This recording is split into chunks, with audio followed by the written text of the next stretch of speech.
अवसर मनाओ कि तुम इंटरनेशनल फ्लाइट में चढ़ गए। कुछ लोग तो डोमेस्टिक में नहीं चढ़ पाते, तो इंटरनेशनल। इसलिए मेरे पागलों, रजा हो जो तेरी हो मेरी खुशी, रजा हो जो तेरी। महाराज दधीची से कहा कि तुम्हारी हड्डियों का बाण बनना है, तुम्हारी हड्डियों से धनुष बनाया जाना है, क्या तुम अपनी हड्डियां दान करोगे? दधीची ने कहा यदि तुम्हारी ये रजा है तो हम तैयार। हरिश्चंद्र ने घर छोड़ा, मीरा ने उसका प्याला पिया भगवान की रजा के लिए। मेरे प्रियजनों, हम दुखी हैं ही इसलिए क्योंकि भगवान की रजा में आ नहीं गए, अपने मन का चाहते। भगवान वही करता जो तुम्हारे लिए बेहतर होता है। याद रखना, हम मनुष्यों की सोच अपने लिए बेहतर होती है और भगवान की सोच भक्त के लिए बेहतरीन होती है। हम लोग सिर्फ बेहतर सोच सकते, बेहतरीन नहीं। भगवान जो करेगा वो बेहतरीन करेगा। इसलिए कभी भी भगवान की सोच पर। एक घटना ऐसी हुई कि एक जगह पर एक राजा का मंत्री था। तो राजा को कभी कभी राजाओं को शौक चढ़ता है सब्जी काटने का। उस राजा को सब्जी काटने का शौक चढ़ा। वो चाकू बड़ी धारदार थी, उसका अंगूठा कट गया। तो पीछे से मंत्री ने कहा भला हुआ। अब बताओ, किसी का अंगूठा कट जाए, कोई पीछे से कहे भला हुआ, क्या बीतेगी जरा सोचो। राजा ऊपर से अंगूठा कटा और फिर पीछे से कहे भला हुआ। बड़बड़ा गया, बोले इसको जेल में डालो, जेल में डालो। जैसे जेल में गया तो सोचा 2-4 घंटे बाद, क्योंकि बहुत समर्पित मंत्री था, तो 2-4 घंटे बाद राजा मिलने गया। अंगूठे पे पट्टी वट्टी बंधवा करके गया और फिर पूछा कौन मंत्री जी? बोले राजा साहब भला हुआ। फिर बोला भला हुआ। 4 घंटे में बुद्धि ठिकाने नहीं लगी। डरा रहने दो, पड़ा रहने दो, मत निकाल ले इसको। मंत्री ने कहा वो और बढ़िया है, भला हुआ। तो किसी ने कहा कि ऐसी बातें बोलकर तुम काहे को दंड पाते हो, जेल में पड़े रहोगे, सड़ जाओगे। अरे बोले भला हुआ, कौन काम काज करे, यहां पाए पाए पड़े पड़े खाने को तो मिले। अच्छा, बदकिस्मती से राजा शिकार खेलने गया। शिकार करते करते राजा रास्ता भूल गया और एक जगह पकड़ा गया किसी दूसरे देश के राजाओं की सेना से। और उस सैनिकों को आवश्यकता थी किसी मनुष्य की जिसकी बलि दी जा सके, क्योंकि उनके राजा को कोई बेटा नहीं हो रहा था, बेटा हो गया था, काली माता को नर बलि देनी थी। तो किसी की पकड़ की तैयारी थी और राजा पकड़े गए, बिना मंत्री के पकड़े गए। राजा को लाया गया बलि के लिए। पंडितों ने जो वहां काली के साधक थे उन्होंने पूजा पाठ की, थोड़ा तिलक चंदन किया। बोले जरा चेक करो कोई खंडित तो नहीं, बलि वही स्वीकार होगी जो पूरी सेफ हो, कुछ खंड तो नहीं है। तो जब देखा कि बाकी सब तो ठीक था, अंगूठा नहीं था, तो जो पुजारी थे उन्होंने कहा कि ये बलि नहीं चलेगी, इसको धक्का मार के 2-4 थप्पड़ मार के फेंको। पूरा पूरा चाहिए। राजा को धक्का वक्का मार करके छोड़ दिया। कई महीनों बाद राजा घर आया और पूरे महीनों में यही सोचता रहा कि मंत्री ठीक कहता था, भला यदि अंगूठा ना कटता तो आज हम कट गए थे। लेकिन जब महीनों बाद राजा घर आया तो उसने सोचा मंत्री को मिले, धन्यवाद दे कि थैंक यू वेरी मच, तूने सच कहा था, भला हुआ। तो जेल में मिलने गए, वो तो जेल में ही पड़ा था, राजा गायब हो गया था। तो वापस आके मंत्री को जेल में मिले, बोले मंत्री ऐसी ऐसी बात हुई और भला हुआ, तू सच कह रहा था, भला हुआ। आज अंगूठा ना कटा होता तो हम कट गए थे। पर एक बात समझ नहीं आई। मंत्री ने कहा क्या? राजा हम कहता कि हमारा तो ठीक है, पर 1 महीना तुम कष्ट में रहे, मच्छरों ने काटा, इतना कष्ट पाया, मेरा तो भला हुआ पर तेरा भला ना हुआ। मंत्री बोला मेरा तो डबल भला हुआ। राजा बोला क्यों? बोले आप जाते तो हम भी जाते। बोले हाँ, आप पकड़े जाते तो हम भी पकड़े जाते। बोले हाँ, आप तो अंगूठे के चक्कर में छूटे जाते, हमारी गर्दन कट जाती।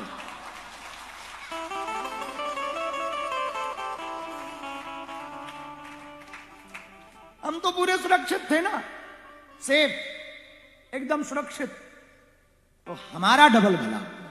इसलिए राजा हो जो वो मेरी खुशी, राजा हो जो तेरे। कबीर कहते कहते भला हुआ मेरी मटकी फूटी, मैं पनिया भरन से छूटी, भला हुआ मेरी माला टूटी, मैं भजन करन से छूटी। क्योंकि रजा हो जो तेरी वो मेरी खुशी है, तेरी साधना। जो भक्त हो वो कहना भगवान से घर जाके, तेरी साधना मेरी जिंदगी है, रजा हो जो तेरी वो मेरी खुशी। भगवान को धन्यवाद दें, प्रभु आपका बड़ा धन्यवाद, मनुष्य तन दिया, बड़ा धन्यवाद सनातन धर्म दिया, बड़ा धन्यवाद अपनी भक्ति करने का अवसर दिया। अब ये जिंदगी में जितना तुमने पा लिया मेरे प्रियजनों, ये तो कभी पूरा होना नहीं, इसलिए कभी मौका मिले ना भगवान की डूब के भक्ति किया करो। जितना तुम तरसते हो ठाकुर के लिए, उतना वो भी तुम्हारे लिए तड़पता है। हमने इस बार बद्रीनाथ में कहा था कथा में कि जितना शिष्य अपने गुरु को मिस करता ना, गुरु भी अपने चेलों को मिस करता। जितना भक्त भगवान को याद करता, भगवान भी अपने भक्तों को उससे ज्यादा याद करता। जितनी तुम्हारी चिंता तुम्हें नहीं, उतनी तुम्हारी चिंता तुम्हारे भगवान को, कि तुम्हारा बुरा ना हो जाए, भला हो जाए। हर पल वो बचाता है। ये बात अलग है कि वो दिखाई नहीं पड़ता, पर वो रहता साथ, हर पल साथ। जैसे हवा तुम्हारे साथ है, वैसी भगवान की कृपा तुम्हारे साथ है। हवा दिखाई नहीं पड़ती पर होती तो है, वैसी भगवान की कृपा दिखाई नहीं पड़ती पर होती तो है, हर पल होती। हम किसी की क्या कहें, अपनी ही कहें। हमारे पिताजी कभी विदेश नहीं आए, कभी हमारी माता ने पिता ने हमने सपना नहीं देखा था कि विदेश जाएंगे। ये उसकी कृपा का प्रश्न, उसकी कृपा का प्रश्न। भला हम हमारे जैसा हम स्कूल नहीं गए, ठीक से पढ़े नहीं, उसकी कृपा का असर तो देखो। जब हम कथा कहने आते तब सोचते क्या कहेंगे, और जब कथा में बैठ जाते तो लगता क्या क्या ना कहें, और पता ही नहीं कहां से कौन सा विचार कब प्रेरित देता, पता ही नहीं चलता, और कौन सी बात बड़ी कह देता, पता ही नहीं चलता। लोगों को लगता है हमने पढ़ा है।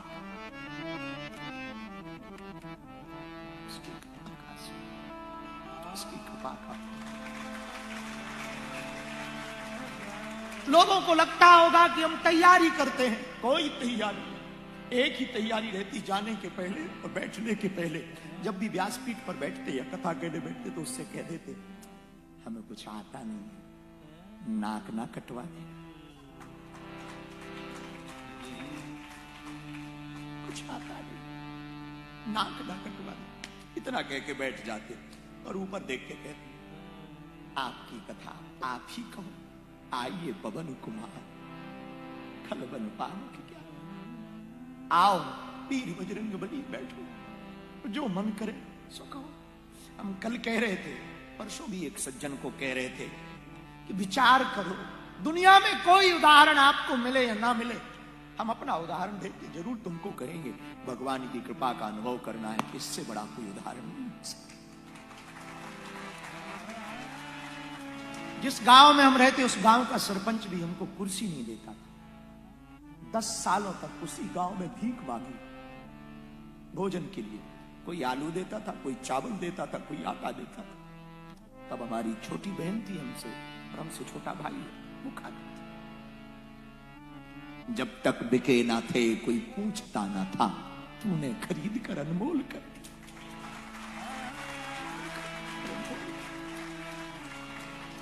अभी 4-5 दिन पहले हम कोलंबो थे, और वहां की Indian commission of high commission of house में वहां की सरकार, वहां के क्रिकेटर, बड़ा प्रसिद्ध नाम सनत जयसूर्या आदि, अर्जुन राणा तुंगा, सब लोग मिलने आए जहां हम रुके थे। उन्होंने सुना कि बागेश्वर बाबा आए, सब मिलने आए। तो जब वो सब मिलकर के इंडिया हाउस में हम वहां संबोधित कर रहे थे, और वहां से जैसे ही निकले मन भर गया, एकदम दिल भर गया।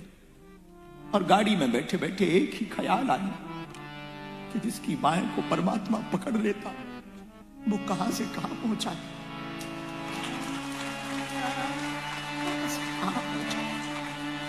कहां से कहां पहुंचा देता। कहां औकात थी हमारी, गांव के लोग नहीं पूछते थे। और आज देखो जकार्ता में हम आपको भगवान की कथा सुना पाए। अपनी खुद की बहन के विवाह में 20,000 रुपया उधार नहीं मिला, 20,000। और आज उतने की टिकट पे आ गए। ये भगवान की कृपा का विषय, इनसे बड़ा दयालु। हम एक ही बात कहेंगे, मेरे पागलों, हम लोगों की सोच तो बेहतर होती, भगवान की कृपा बेहतरीन होती। इसलिए इनके घर देर है। हाँ, धैर्य बहुत जरूरी, धैर्य बहुत। एक तो समर्पण, दूसरा धैर्य। भगवान की भक्ति में तुम्हारा समर्पण होना बहुत आवश्यक है। इतना समर्पित, जैसे 4-5 साल का बच्चा मां के अलावा कुछ नहीं जानता, वैसे भक्त को भगवान के अलावा कुछ नहीं जानना चाहिए। बालक और बालिका जिसके लिए केवल दुनिया मां होती है, वैसे भक्त के लिए दुनिया भगवान होनी चाहिए। और अगर भक्त के लिए दुनिया भगवान हो जाएगी तो इस कलिकाल में भी तुम भगवान का अनुभव कर पाओगे, कलयुग में देख पाओगे भगवान को, भगवान को महसूस कर पाओगे। और परमात्मा जब नहीं आ पाता तो वो महात्मा को भेज देता। परमात्मा जब मिल नहीं पाता वो महात्मा को जीवन में भेज देता, किसी गुरु को भेज देता, जा तेरा भला हो। और उसकी लीलाएं, उसकी बातें ऐसा अनुभव कराती कि जब महात्मा ऐसा है तो परमात्मा कैसा है। जिसकी रचना इतनी सुंदर, वो कितना सुंदर, भगवान कितना सुंदर नहीं होगा। इसलिए मेरे प्रियजनों, सदा भगवान के रहो, हर परिस्थिति में भगवान के रहो। भक्त का पहला और अंतिम लक्षण यही है, पृथ्वी पलट जाए पर भक्ति से ना पलटे। चाहे जो हो जाए, भक्ति से दूर ना। भक्ति सदैव चित्त में बनी रही। भक्त की भक्ति बनी रही तो भगवान उसके करीब है। परिस्थितियां तो आएंगी, कष्ट तो सबको पाना पड़ेगा, हमें भी भोगना पड़ता, हमको भी दुख होता। ऐसा नहीं है कि नहीं होता। अंतर इतना है कि हमने अपना बोझा भगवान पर छोड़ दिया, तुम अपना बोझा खुद ढो रहे, बस इतना अंतर। परिस्थितियां तो हमारे साथ भी, हम भी मां को नहीं मिल पाते, परिवार को नहीं मिल पाते। हमारा भी कई बार मन करता बचपन में खेले नहीं, अभाव रहा तो खेले। हमारा भी मन करता कभी खूब सोए, हमारा भी मन करता कि एकदम बाहर ही रहते हैं, बागेश्वर धाम पर रहे, कभी उनको चोला चढ़ाए, फिर से झाड़ू लगाए। पर मन में ये आता, यदि वहीं बने रहेंगे तो विदेशों में जाकर या कोने कोने में जाकर सनातनियों को जगाएंगे कैसे, हिंदुत्व को जगाएंगे कैसे। जाना पड़ता, पर जाना पड़ना उसमें भी अपनी रजा नहीं है, उसकी रजा है अहम कर्ता न मन्यते। तुम्हें यदि सुखी रहना है, इंडोनेशिया के प्रियजनों, आज की कथा का दूसरा सूत्र घर लेकर के जाना। पहला मध्य मार्ग, और दूसरा, यदि तुम्हें सुखी रहना, अहम कर्ता न मन्यते, मैं नहीं कर रहा, भगवान मुझसे करवा रहा है।